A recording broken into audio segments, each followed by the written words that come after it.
Reporter Guy here, and I must apologize again for skipping a week of my 25 cents worth. Let's just say there's been a lot going through my head lately, and leave it at that.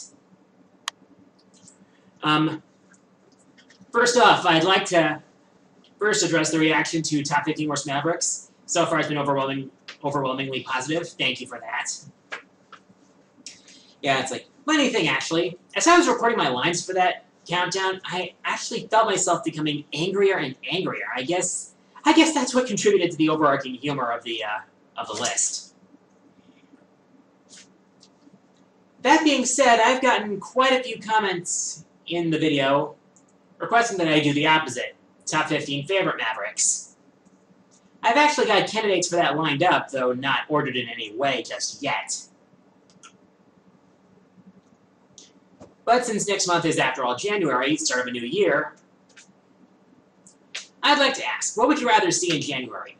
Would you rather see my top 10 or 15 games I played in 2014, or would you rather see top 15 favorite Mavericks? Leave your input in the comments below. Next up, apparently recently Sony Pictures suffered a serious data breach. Lots of information was uncovered, apparently. Some people think North Korea might be responsible for it. But that's not the thing that really caught my eye. Apparently, Sony Pictures has been working on an animated Super Mario Bros. Movie.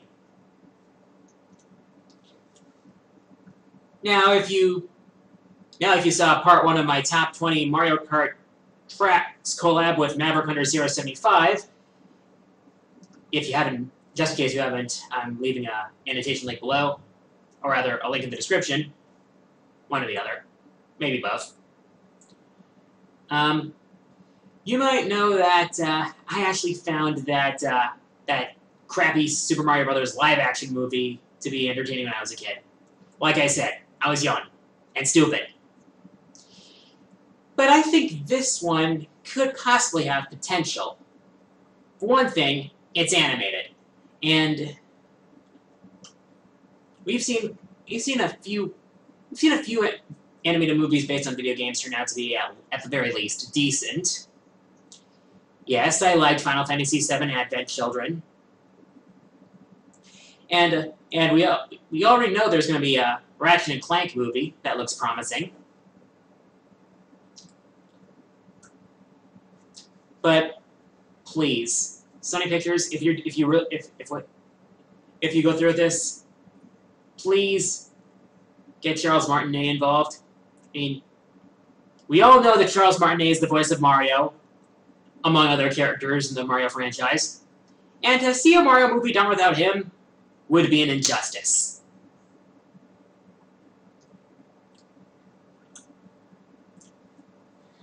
Anyways, on to user questions.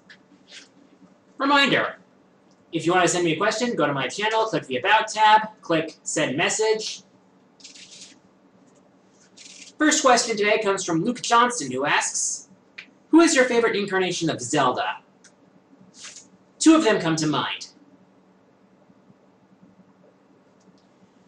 One is the Zelda from Twilight, no, not Twilight Princess, Skyward Sword.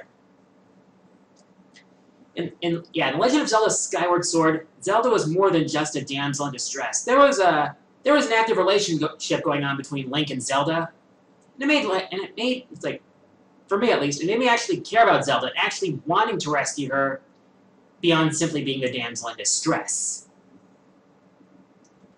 And there were actually some heartwarming moments between Link and Zelda in that game. That being said, I can also appreciate the way Zelda was handled in Hyrule Warriors. I mean, she's Zelda and she's actually playable in a Zelda game made by Nintendo that doesn't suck.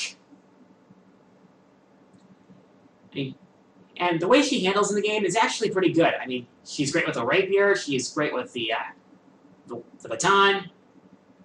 She's just a good character to play as.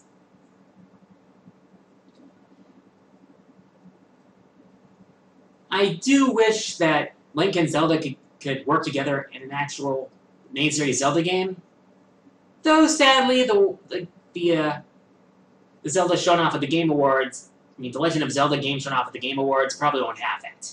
Shame, really. That being said, the game looks gorgeous, and congrats to Nintendo for winning Dev of the Year. Yeah, Nintendo is not doomed. Next question comes from Galaxy Worm, who asks, what monster do you look forward to fighting the most in Monster Hunter 4 Ultimate?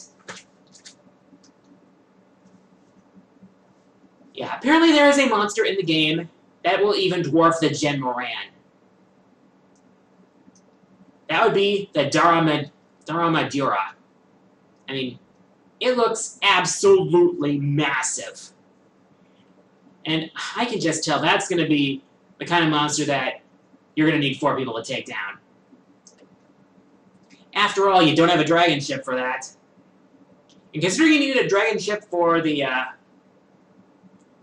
Gen Moran, that's going to be one hell of a beast to bring down. Though I can just imagine the kind of gear you'd be able to assemble from that. Oh, man. I mean, wow, yeah. It's like, apparently... It's like, from what I've read, the Daramadura is over 400 meters long. That's a lot of monster to hunt. Next question comes from Takumi no Okami, who asks, do you have any tips for someone who is an MH noob? Well, one of the tips, there are a couple. First off, get used to fighting the same monster multiple times. If you want to upgrade your weapons and armor, you're gonna have to farm for monster parts, and that often means farming the same monster several times over. However, in the process, you learn the different tells the monster uses to convey its attacks, and you get better at your reactions. Another tip I would offer is a simple one. Find the weapon that suits you best early on. But don't be afraid to experiment with other weapons if the situation requires it. For example, I used the Sword and Shield for the longest time. It's only in more recent months that I've gotten into the thrill of the dual blades. I mean, dual blades can stack up damage like nothing, especially if it's elemental. But as a trade-off, it goes through sharpness like nothing. It's a risk-reward game. And if you have the patience for it, it's very rewarding. Next question comes from Clefairy Rocks, who asks, have you played Azure Striker Gunvolt? That is an awesome game. Being a fan of the Mega Man Zero series, and all of Mega Man to be honest, it was really awesome to see Keiji Inafune work with Inti Creates and create basically a spiritual successor to Mega Man Zero.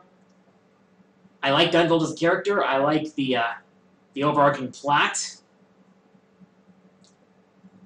I like the gameplay, the bosses were fun for the most part, and I really like Lumen's anthems.